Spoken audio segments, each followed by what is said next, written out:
we want to know if you're friends. The guy that plays Mackenzie. Yeah. That Mackenzie plays. Is exactly like in the film on the movie or not? Unfortunately not. I wish my boss was as funny as that. But then I'd have been doing all the work as well. I had one boss that was a little bit like him, but not exactly like him. Okay, it's a mix between your boss and your friends. Yeah. Okay. And I wanted to know what was the strength and the emotion for you of the song Nessun Dorma, and what's your connection to this song? I think the first time I heard it was actually before Italia 98, because when everybody knows that from is the World Cup in 1990 in Rome. But I think I had heard it on an ad before that. It's really a song about victory against the odds. Calaf is quite determined to win. Personally, I think he was nuts. He had somebody else, he was a servant girl, wanted to marry him. She was a much nicer person, and she kills herself in his honour. And yet he wants to go off with somebody which I can only describe as being evil, but hey, it's not accounting for taste. But it's well, typical opera really. It's just a slightly different way of telling the story. But it's about just keeping going really, and that's essentially what the movie is about. It's about keeping going in spite of what life may throw at you. It's about continuing, even though it can be difficult sometimes. How did you know how the project would begin for to start? Yes. They first started talking about making a movie all the way back in 2007, but I never believed. I'm a doubter. I never believe anything until I see it actually happen. And also, I studied film at university, so I know that these projects can be talked of, and they can even be at a point where they're contracted, and then not happen. In fact, there have been films that have been completely made that never get released. So until you actually see it physically on sale, then you kind of think, well, I'm not gonna believe it's happening until I see it happening. And so it took me a while to believe it. Then I saw some posters go up and I thought, oh, hang on a minute, is this really happening? But I love the movie. I love what they've done with it, and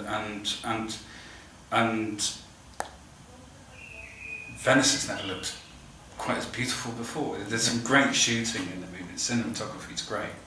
But I love the way they've told the story. And I did tell them right at the start. I said, please. Don't let it be a documentary. Don't let it take itself too seriously, because for me, it's got a really important message that's relevant to everyone. And I think if it came out like a documentary or a drama, I think it would have sounded like it was trying to teach people something. And I think then people go, no, they're trying to teach me something. I'm going to switch off. Whereas it does teach you something, but you don't know it's teaching you something because you're too busy laughing or crying or thinking, yeah, I've been there. And for me, that's more important than telling every single fact as it happened. So, and have you thought to be in the movie? Sorry? Have you thought to be in the movie? I mean, it's only I kind of thought about actually sitting at the back of my own wedding, which I mean quite strange. I was actually in the church when they were filming the wedding, but I didn't. To play your own role. Oh, that would have been too weird. Too weird. But have you met James Corden? Yeah. He was there when I recorded the music, because he had to watch me sing and see how I did things so that he could act it as well as he could. He's good fun. I've actually met him a few years before. I'd just finished my first UK tour, and he was in the same bar as us. I didn't know who he was, because the show that he really made his name was on that year, but I was never home to watch it. So it was a show called Gavin and Stacey that really made his name in the UK. And my wife spotted him, and Matthew Horn, who played Gavin in that show, and I said, who? And I don't know them. And my wife was sitting next to him at the bar, and he'd come into the bar, dumped a carrier bag down on the bar, and said, all they left me was my dirty underwear. And Juice just laughed at him. And he said, I've had my car broken into, and all they've left me is my dirty underwear, and you're laughing. And she said, well, it's your own fault. You're the comedian. and that's how we first met. He's more confident a person than I am, but he has his own ways of showing his insecurities. I don't think everybody does. And I think he's given a really good interpretation of who I am. You can never ask an actor to be the person they're playing. No matter how good a method actor they might be, they can never be that person. And I think that when you see an actor do that, it kind of comes over as really inauthentic. It doesn't quite work because you know they're not them. So I think he did a great job, but I think it would have been a little too weird if I played me. Although I did kind of do some acting because all the singing bits I did, and even the bits where there's a bit in the movie where the teacher hits him on the head. I actually had a coach do that to me whilst I recorded it, and I think one of the most difficult things I did was to deliberately sing bad. That was hard because it was against every bone in my body. I was fighting to sing the note right, but David Frankel was sat next to the producer and just said, no, still too good. You want me to sing worse? I hate singing badly. No, you've got to do it worse than that. So that was really difficult. But so I did actually get to act in some ways, and I have acted before. So I played kind of I did a pilot some time ago that I don't think it ever got showed in America, and then I literally did have to play myself, but it was kind of a parody of myself rather than playing me. I would just turn up on somebody's doorstep and then start singing to them. But I had to play a comedy role, and I had one of those moments where in England we call it a corpse, which is basically when you hear somebody deliver a line and you're being recorded, you just go, and that happened. Because the scene that was opening in front of me was genuinely funny. That's the only time I've ever played myself, but to do so for the whole of the movie, I think would have really felt really weird. Is it possible one time you make a movie with not you in the picture, but you play a role? Or? But the director of the pilot actually told me that I could act for a living. Yeah. He actually said that you could do this for a living. And then because most people playing themselves would take it too seriously, but you figured out what you were supposed to do. I'm always willing to try anything once. The only thing I don't do very well, even though I tried it a few times, is dancing. I've got 7 left feet or so. I've been told by my wife never to dance in public. With good reason. I wonder, with all your success, do you agree with Pavarotti's words when he said that you have to be a warrior to sing? He didn't actually say that in the masterclass itself, and the masterclass actually went really well. They portrayed it differently in the movie because they've got to squash time, and so they changed that bit so that because otherwise the film would kind of stop there because that's like a finishing point. The sing one for Pavarotti, most people think that would okay, it's going to be taken on, but it doesn't work like that, and also the shape of the movie was actually quite accurate. I did go back to doing manual work, wasn't in the stillworks, but I went back to doing manual work. I was filling shelves on nights in the supermarket, which I'd never slept very well during the daytime, and so I was kind of zonked at night. I'd fall asleep, stood up. I never knew that was possible until I did it at nights, but you can do it. And it was always when there was a manager walking around, so I'd always get into trouble for doing that. But it never led anywhere. But when I was in Italy, it was.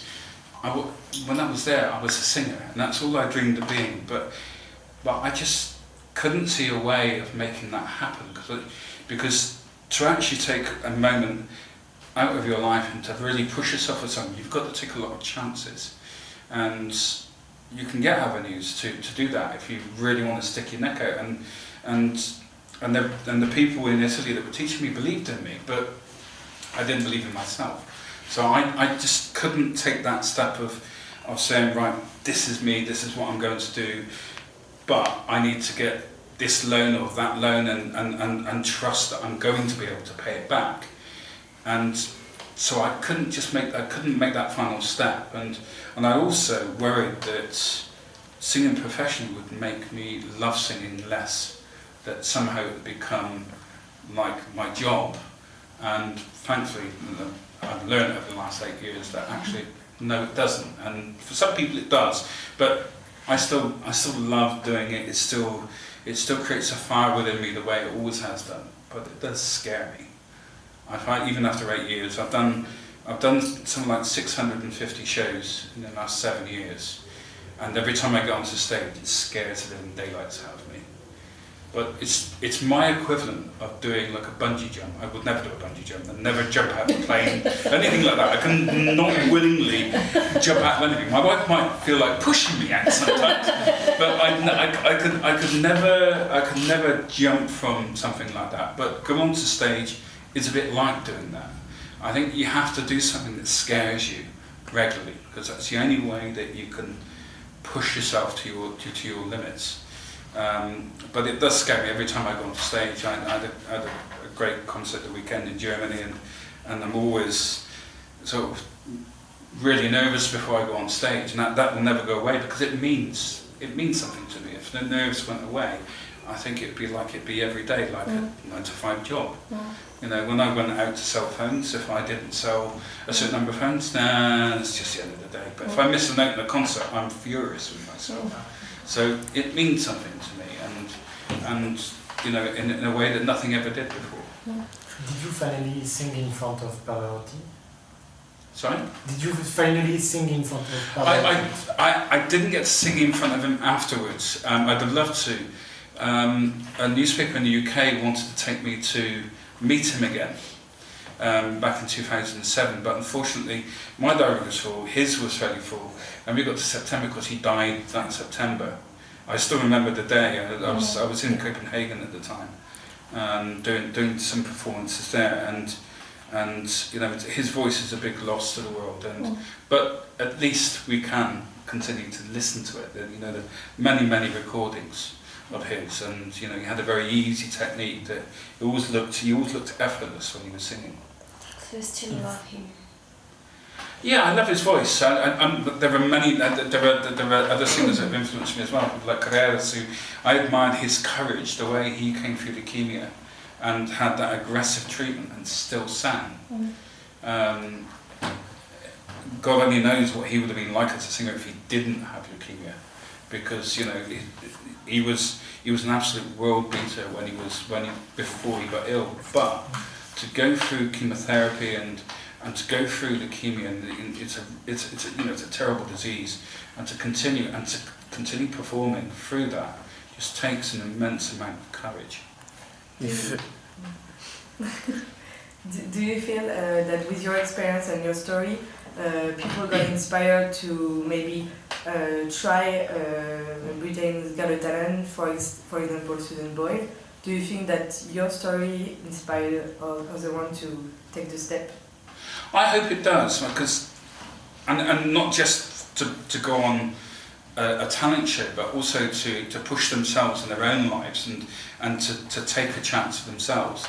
I think sometimes we look at what we've had in our life in the past and assume that our life's going to be like that in the future, but I think we should take the same response as we do to investments. They always say, you know, past performance isn't a guide to future performance. That's how we should take our lives as well, and it works both ways. You know, just because things have been bad in the past doesn't mean that they're going to be bad in the future. But if you've had a really good life so far, it doesn't mean it's going to continue being the same. So you have to keep pushing, and you have to not take things for granted when things are going well. You have to appreciate things for what they are once you've got them. And if you need to improve things, improve them. If you need to kick yourself up the arse and make yourself do something, then you need to do it. But it's important that you try and incentivize yourself, and because at the end it's down to you. If Pavarotti was still alive, do you think he could be a part of the movie? I think he would be. He was often criticised for doing duets with rock stars, but I think that one of Pavarotti's biggest achievements was allowing people to experience opera and allowing them to experience it in their own way. And for me, the most important thing about music is feeling. It's not knowledge. Knowledge is irrelevant. Music's about what you feel, and you don't know music, you feel it, and that's why music's so important. And what I've noticed in education in schools, and it's not just in the UK, is that a lot of the time the budget for music in schools is cut because it's seen as something that's extracurricular, something that's not as important as something else. Yet it's a unifying thing, but it also teaches people to feel and not to just make judgments based on what they think they know. Because you can never know everything, but you can feel everything. And music's really important for that. And what you feel isn't necessarily what somebody else feels. And it's a great way of actually learning to negotiate, because you can discuss what each other feels without ever getting annoyed at each other. And music's really key to that. Is your wife like the actress who play her part in the movie? Is she happy with what the movie show her? I'm not sure who was most nervous when we had the first screening, whether it was Jews or to see how she was going to be portrayed, or Alexander Roach, who played her. They were both nervous about what they'd see. I think in many ways Jews came off better than I did.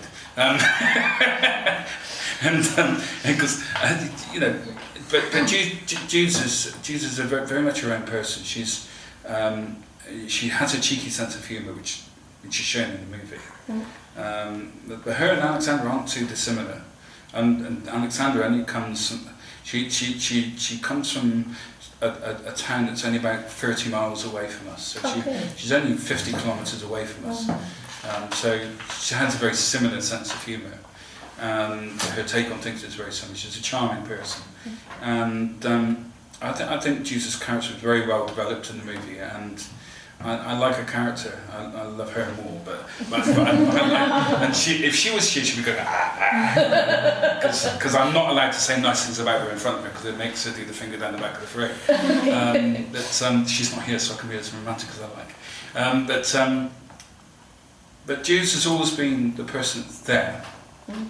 She wasn't always vocal, but she was always there, and I think that's always the most important thing, is that your partner is, they don't need to say a word, as long as they're there. You had the chance to sing in front of the Queen. How do you feel? How it was? Oh, it was incredibly nervous. Officially, she has the authority to have your head chopped off. It never happened, but officially she has that ability. It was very nerve-wracking. I was stood the first time I've done it twice. I've done the Royal Variety Show twice. The first time I was pacing up and down. The second time I almost slipped on my ass on the way down, because they had me walking down a ramp, and I had brand new shoes on, and they had shiny bottoms to those leather soles, which on stage aren't good. And I put some coke on the bottom to make them sticky. It didn't work. So as on my way down, I literally slipped. I managed to do that off camera, which is just as well. During the movie, we can see all the things you've been through, bad things as well. Mm-hmm. Where did you find the motivation? Your love story or anything else? Well, the movie doesn't tell the whole thing. I mean, my book there's even more. There's even more in the book.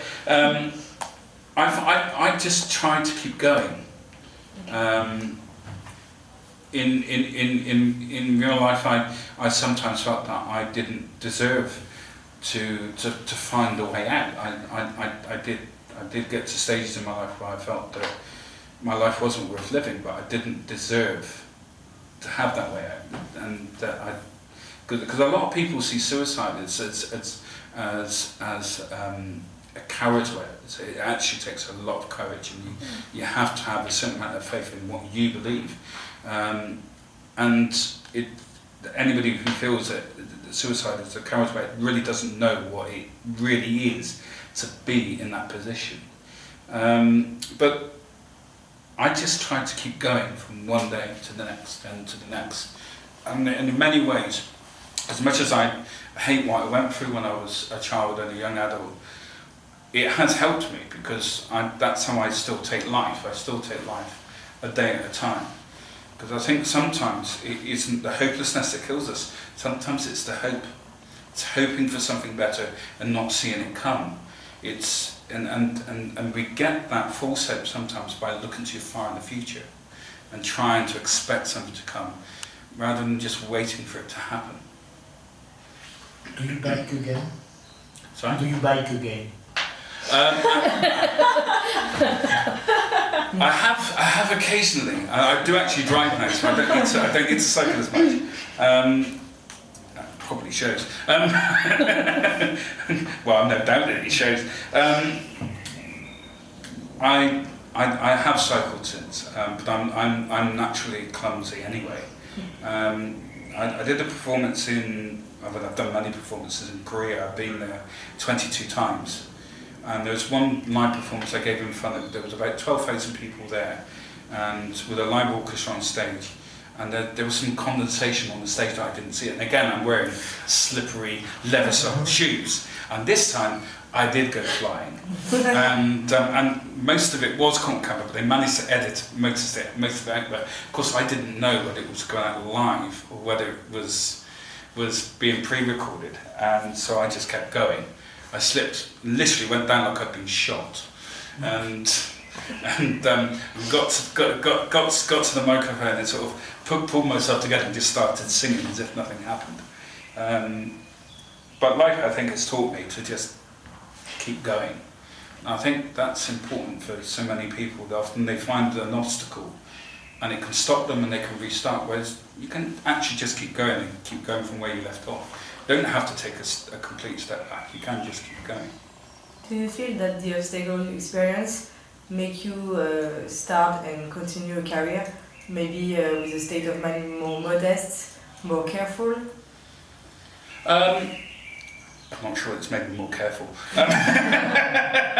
I still trip over things now, so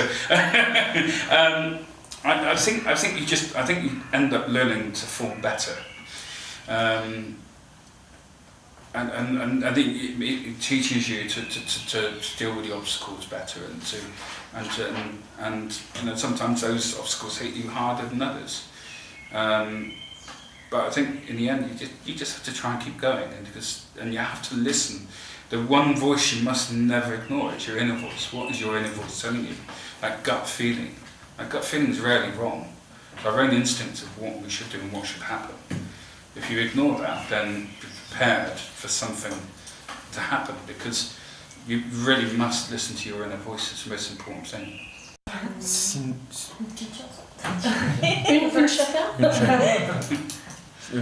Since everything had happened to you, what was your best memory? Your best memory. My best memory. Oh, that's tough. There's so many. Not be the head chopped off by the Queen. Not having my head. That would be a good memory. Not having my head chopped off by the Queen. Yeah. Oh, there's so many. If I had to pick one, it was my name being read out as the winner, because I never believed that would ever happen, and that's, in some ways, it's sad, because I'll never get that moment again. You only get that moment once. But that mixture of elation and absolute and thorough disbelief what I said into my hands was completely unrepeatable. But it was, it was something that I could never have expected, and it's something that I'll never have again. That is just one moment in time that comes along once in a lifetime.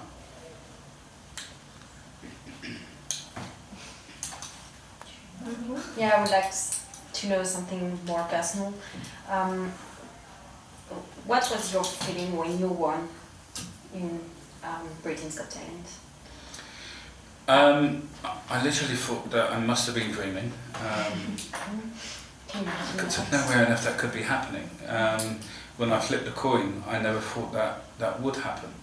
And when I look back on it now, it makes it look like I was taking a huge risk on flipping that coin, but I didn't think it was going anywhere. If I'd have known where it'd lead, I would never have flipped the coin. I would have actually just left it, because then I would have known what the risks were, and I would have chickened out. I would have bottled if I'd have known what I would have achieved. I actually think it would have been a bad thing to know what would have happened, because if I'd have known what could have happened, then I would have stepped away. I'd have just left it. It would have gone out. It would have run out of time, and I would never have done it. Maybe what's your favorite opera song? That's a hard one, because it should be Nessun Dorma. Should be. It should be, but Che Gelida Menina from La Bohème. I remember being sat on the beach in Rimini when I was at music school, and I translated the words word for word, and it made a shiver going down my spine. And there's a section in the middle where he's trying to seduce her. And he does succeed, but there's a section in the middle where he says, "Two thieves, beautiful eyes, have stolen all the treasure from my chest. They entered with you just now, and now all my dreams are second hand. But the theft doesn't bother me, because in this room I have hope."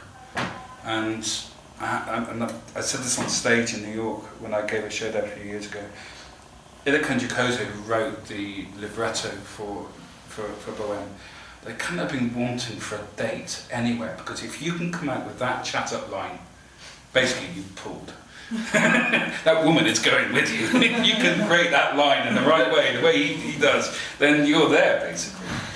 But it was, just the words are just so beautiful, and the music to go with it. And there are many moments in that opera that get me like that.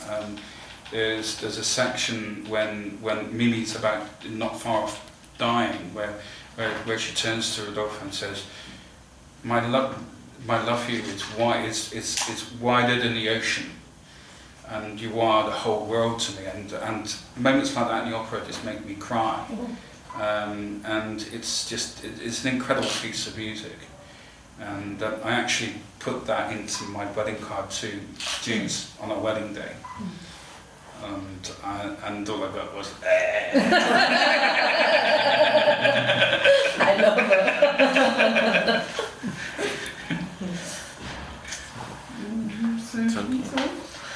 It was a great pleasure to meet you, because the movie showed us a movie character, and we saw you, and I think you are happy.